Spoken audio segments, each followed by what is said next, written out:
بسم اللہ الرحمن الرحیم۔ آج آپ کے علم میں ہے کہ سال 2022 کا جو ہے وہ آخری سورج جو ہے وہ غروب ہونے جا رہا ہے، اور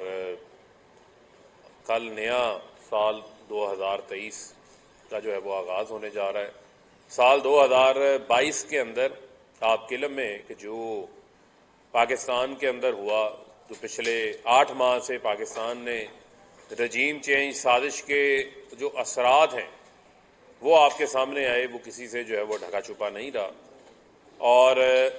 اس ساری صورتحال کے اندر جو سب سے زیادہ نقصان ہوا وہ پاکستان کی عوام کا نقصان ہوا۔ پاکستان کی عوام کو ایک اچھا خاصا چلتا ہوا ملک ملا تھا، جو کہ جب سے یہ پی ڈی ایم یعنی کہ پاکستان تباہی موومنٹ برسر اقتدار جو ہے وہ لائی گئی، اور لانے والے بھی جو ہے وہ اب سبق دوش ہو کے ریٹائر ہو چکے ہیں، اور یہ ساری ذمہ داری جو ہے وہ ان کے اوپر عائد ہوتی ہے جنہوں نے یہ تجربہ کیا، اور یہ تجربہ ناکام ترین تجربہ ہوا، اور پاکستان کی عوام کو اس کے جو ہے وہ اثرات بھگتنے پڑے، اور ملک جو ہے وہ پیچھے چلا گیا۔ اور اب حالت یہ ہے کہ خوف سے جو ہے وہ کانپے ٹانگ رہی ہیں، اور جوتے بغل میں لے کے دم دبا کر جو ہے وہ بھاگتے ہوئے نظر آتے ہیں۔ اور وہ بھاگنے کا ایک جو آج تازہ وقوع ہے وہ آپ کے سامنے ہے کہ اسلام آباد کے اندر بلدیاتی انتخابات کا جو ہے وہ شیڈول اناؤنس ہو چکا تھا۔ 31 دسمبر کو یعنی کہ آج بروز ہفتے کو انتخابات کے حوالے سے جو ہے وہ پولنگ ہونی تھی، اور وفاقی حکومت جو کہ تلاش گمشدہ ہے، حکومت نام کی چیز تو پاکستان کے اندر ہے نہیں، ایک NRO 2 حاصل کرنے والے چوروں کا ٹولہ یہاں پر جو ہے وہ اس ٹائم اقتدار کے اوپر قابض ہو کر جو ہے وہ بیٹھا ہوا ہے۔ وہ پہلے ایک قانون سازی کرتے ہیں، اس کے پیچھے چھپ کے انتخابات کو ملتوی کرواتے ہیں، اور الیکشن کمیشن جو ہے وہ ان کے ساتھ مل کے سارے اس عمل کو جو ہے وہ عملی جامہ پہناتا ہے۔ لیکن اسلام آباد ہائی کورٹ کے بینچ کی طرف سے جو فیصلہ آیا، اس فیصلے کے اوپر آج عمل درآمد جو ہے وہ نہیں کروایا گیا۔ لوکل باڈیز کے انتخابات کروانا یہ پاکستان کی آئین کے اندر لکھا ہوا ہے، یہ آئینی ذمہ داری ہے۔ آج اس آئینی ذمہ داری سے پورا کرنے سے الیکشن کمیشن نے روگردانی کی ہے اور حکم عدولی کی ہے، اور الیکشن کمیشن کے ساتھ آپ کے علم میں ہے کہ وفاقی حکومت کا جو گٹھ جوڑ ہے وہ اس سے واضح گٹھ جوڑ اور کیا ہوگا جو آج کھل کے سامنے آ گیا ہے۔ یعنی کہ آپ 31 دسمبر کا شیڈول اناؤنس کرتے ہیں، ایک ہفتہ پہلے یہ قانون سازی کر لیتے ہیں، تو اس کا مطلب ہے کہ آپ نے نہ عملے کی تیاری کی ہوئی تھی، نہ آپ نے بیلٹ پیپرز چھاپے ہوئے تھے، نہ آپ نے پولنگ سٹاف کی جو ہے وہ ٹریننگ کی ہوئی تھی۔ انتخابات جب آپ 31 دسمبر کو جو ہے وہ کروانے جا رہے تھے اور شیڈول آپ نے اناؤنس کیا ہوا تھا، اور اب آپ کہتے ہیں وزیر جنگل کا قانون آ کے یہ کہہ دیتا ہے کہ اسلام آباد جو ہے وہ محفوظ نہیں ہے، دہشت گردی کا خطرہ ہے، تو پھر آپ کو تو وزارت کے اوپر ہونے نہیں چاہیے، آپ کو تو وزارت سے فوری مستعفی ہو جانا چاہیے کہ 8 ماہ کی حکومت کے اندر اگر وزیر داخلہ ملک کا آ کے کہہ رہا ہے کہ پاکستان کا جو دارالحکومت اسلام آباد ہے وہ محفوظ نہیں ہے، تو آپ پاکستان کے اندر جو باہر کے سفیر جو یہاں پہ موجود ہیں، جو کہ ایڈوائزریز جاری کر رہے ہیں کہ آپ باہر نہ نکلیں، تو پھر آپ ان کو کیا پیغام دے رہے ہیں کہ ہمارا دارالحکومت جو ہے وہ محفوظ نہیں ہے۔ آج ووٹرز جو ہے وہ ووٹ ڈالنے کے لیے پولنگ سٹیشنوں کے اوپر پہنچے، لیکن ان کو ان کا ووٹ ڈالنے کا جو حق ہے اس کو استعمال کرنے سے روکا گیا ہے۔ عمران خان صاحب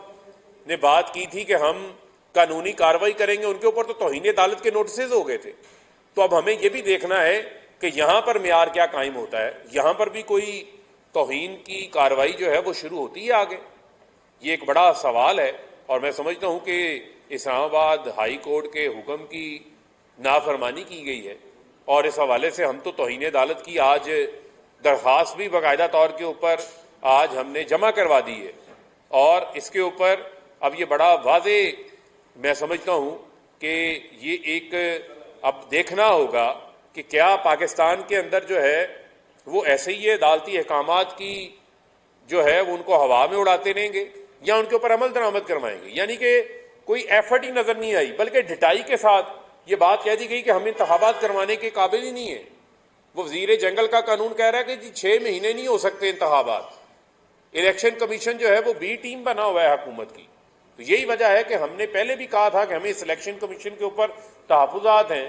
سکندر سلطان راجہ کو جو ہے وہ بطور چیف الیکشن کمشنر جو ہے وہ مستعفی ہو جانا چاہیے. آج کے سارے معاملے کے بعد اگر وہ انتخابات نہیں کروا سکتے، الیکشن کمیشن کا اور کیا کام ہے؟ انتخابات کروانا ہی الیکشن کمیشن کا کام ہے. اگر وہ اپنی بنیادی آئینی ذمہ داری پوری کرنے سے معذور ہیں، عدالتی حکم نامے کے اوپر عمل درآمد کروانے سے معذور ہیں، تو پھر میں یہ سمجھتا ہوں کہ ان کے پاس اس آئینی منصب کے اوپر بیٹھنے کا کوئی جواز باقی نہیں رہ جاتا. اور آپ کے علم میں کہ یہ سب کچھ ہو رہا ہے، اور پنجاب اسمبلی تحلیل کرنے کی بات ہو، پتہ ہے انتخابات ہو جائیں گے، اس سے یہ راہ فرار اختیار کر لیتے ہیں. اور ان کے جو سرگنا ہیں نلائق اعظم شہباز شریف اور ان کے جو ہواری ہیں، چاہے وہ زرداری ہوں، چاہے وہ فضل الرحمان ہوں،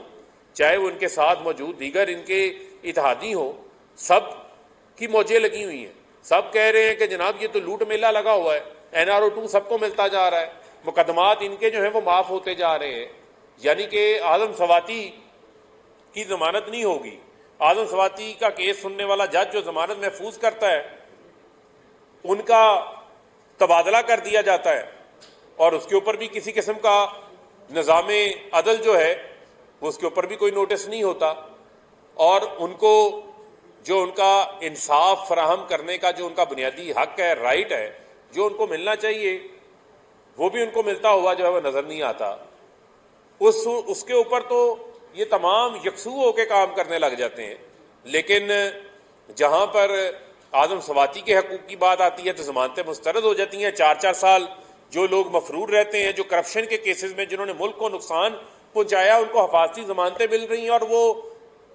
دندناتے پھر رہے ہیں. ان کی جو ہیں وہ آپ چہرے دیکھیں، ان کے اوپر مسکراہٹیں نظر آ رہی ہیں.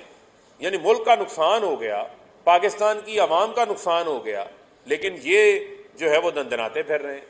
اور اس کی واضح مثال میں آج آپ کے سامنے انہی کا ڈیٹا آپ کے سامنے رکھ دیتا ہوں. یہ کل حکومت کا جو وزارت خزانہ ہے اس نے اپنی اکنامک آؤٹ لک کی رپورٹ جاری کی ہے. اس رپورٹ کے اندر یہ ساری ان کی وہ کارکردگی ہے جو واضح ثبوت ہے کہ ملک آگے جانے کی بجائے پیچھے چلا گیا. یعنی کہ عمران خان کے دور حکومت میں عمران خان نے دن رات محنت کر کے وہ ملک جو ہمیں بینک ڈیفالٹ کے اوپر 2000